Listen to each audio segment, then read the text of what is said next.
So today, we're going back to the basics of finance. Whether you're 16 or 60, if you've never had someone sit you down and explain how money really works, this video is for you. Stick around until the end, because the last concept we'll cover is the one that separates the wealthy from everyone else. Let's get into it. 1. Income. Where it all starts. Let's start with the most basic concept of all. Income. Income is simply the money you receive. It's what flows into your life. Now, most people think of income as just their paycheck. You go to work, you trade your time for money, and every 2 weeks or every month you get paid. That's called earned income. And it's how the vast majority of people make their money.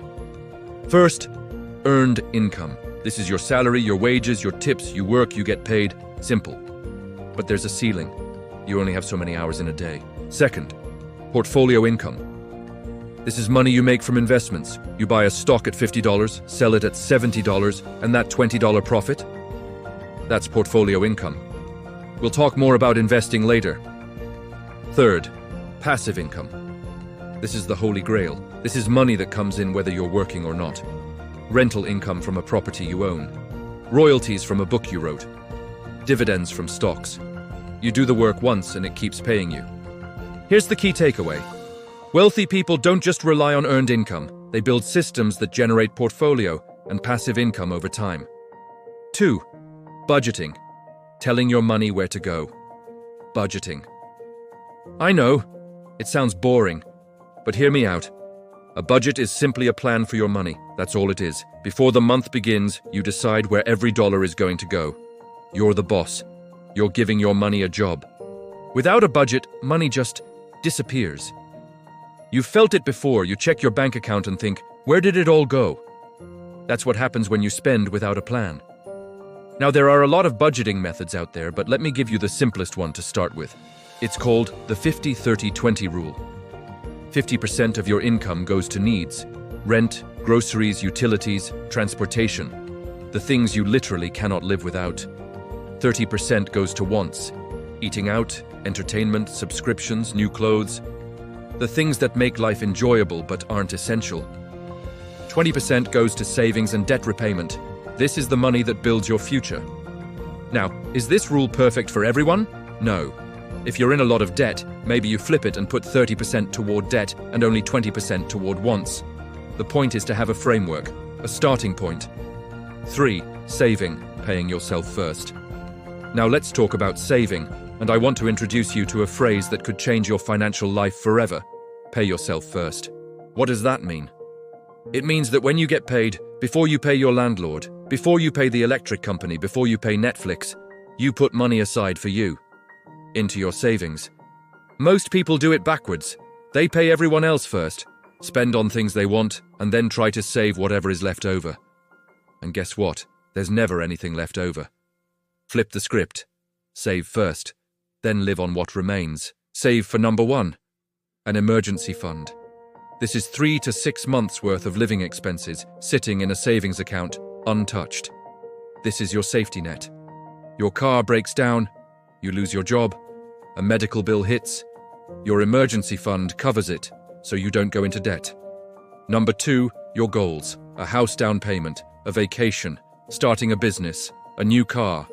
Whatever matters to you, save for it intentionally. Here's the thing about saving though. Saving alone won't make you wealthy. And that's because of something sneaky happening to your money every single day. 4. Inflation, the silent thief. Inflation. It's one of the most important concepts in finance, and most people completely ignore it. Inflation is the gradual increase in prices over time. It means that the money you have today will buy you less tomorrow. Think about it. 20 years ago, a cup of coffee cost about $1. Today, $4, $5, maybe $6. The coffee didn't get better. The money just became worth less. On average, inflation runs about 2 to 3% per year in most developed economies. Sometimes higher, as we've all seen recently. If your money is just sitting in a regular savings account, earning 0.5% interest, but inflation is running at 3%, you are actually losing purchasing power every single year. Your money is shrinking in real terms, even though the number in your account stays the same. This is why saving is not enough. You need your money to grow faster than inflation. And that brings us to one of the most powerful concepts in all of finance. 5. Compound interest, the eighth wonder of the world. Albert Einstein reportedly called compound interest the eighth wonder of the world. He said, "Those who understand it, earn it. Those who don't, pay it." Simple interest is when you earn interest on your original amount, your principal. Compound interest is when you earn interest on your interest. Let me show you how powerful this is. Let's say you invest $1,000 and it grows at 10% per year. After year 1, you have $1,100. You earned $100 in interest. Now in year 2, you don't just earn 10% on your original $1,000. You earn 10% on the full $1,100. So you earn $110. Now you have $1,210. Year 3, you earn 10% on $1,210. That's $121 in interest. See what's happening? Every year the growth gets bigger, the snowball gets larger, and over decades this effect becomes absolutely explosive. If you invested just $200 a month starting at age 20, at an average return of 10% per year, by age 60, you'd have over $1,200,000. And the crazy part? You only put in about $96,000 of your own money. The rest, over $1 million, was compound interest doing the work for you. But here's the catch. Compound interest needs time. The earlier you start, the more powerful it becomes. Someone who starts investing at 20 and stops at 30 will often end up with more money at retirement than someone who starts at 30 and invests all the way to 60. Time is your greatest asset. Don't waste it. 6. Debt, the double-edged sword. Now let's talk about the other side of compound interest, because it works in reverse too. And when it does, it works against you. This is what we call debt. Debt is money you owe. And not all debt is created equal. Good debt versus bad debt. Good debt is debt that helps you build wealth or increase your earning power. A mortgage on a home that appreciates in value. A student loan for a degree that significantly increases your income. A business loan that helps you generate profit. These can be strategic tools when used wisely. Bad debt is debt that takes money out of your pocket for things that lose value. Credit card debt is the biggest culprit. The average credit card charges somewhere between 18% to 25% interest.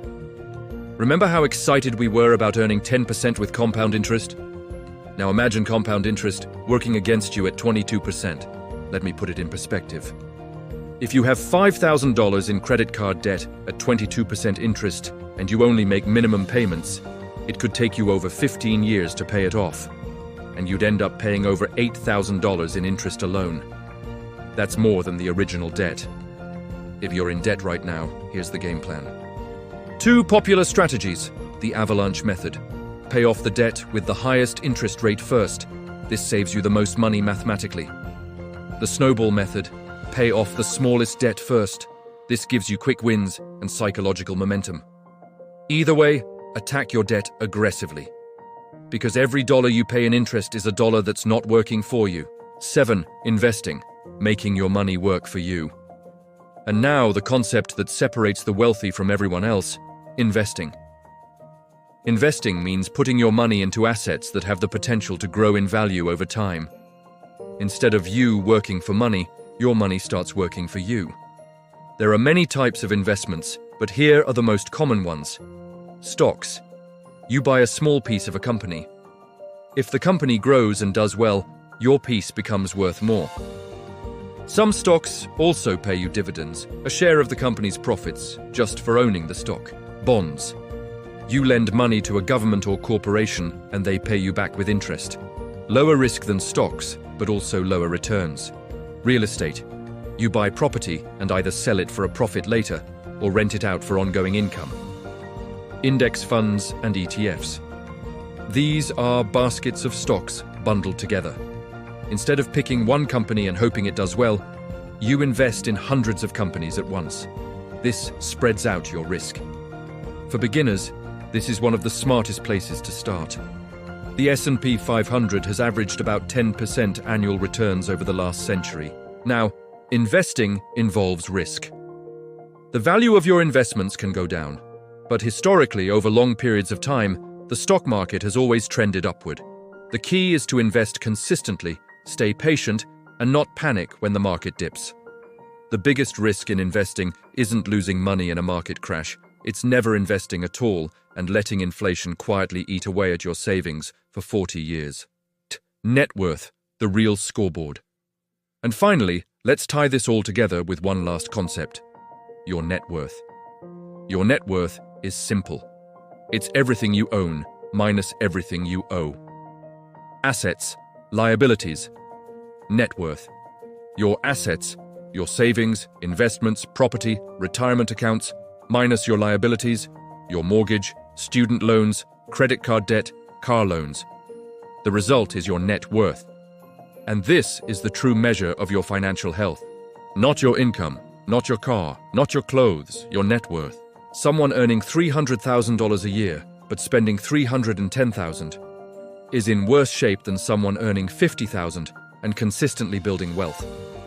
Track your net worth. Watch it grow. Make decisions that increase it. That's the game. So let's recap what we covered today. Income, how money comes in. Budgeting, how you control it. Saving, how you protect it. Inflation, why it loses value. Compound interest, how it multiplies. Debt, what destroys it. Investing, how you grow it. And net worth, how you measure it. These aren't complicated concepts, but they're powerful ones. And now you know them. The gap between where you are and where you want to be financially isn't about luck. It isn't about how much you earn. It's about understanding these fundamentals and applying them consistently, patiently over time. If this video helped you, smash that like button. Subscribe to Mr. Finance so you don't miss what's coming next. And drop a comment below. Tell me, which of these concepts was the biggest eye-opener for you? I'll see you in the next one. Stay smart with your money, like subscribe, comment and share. Comment and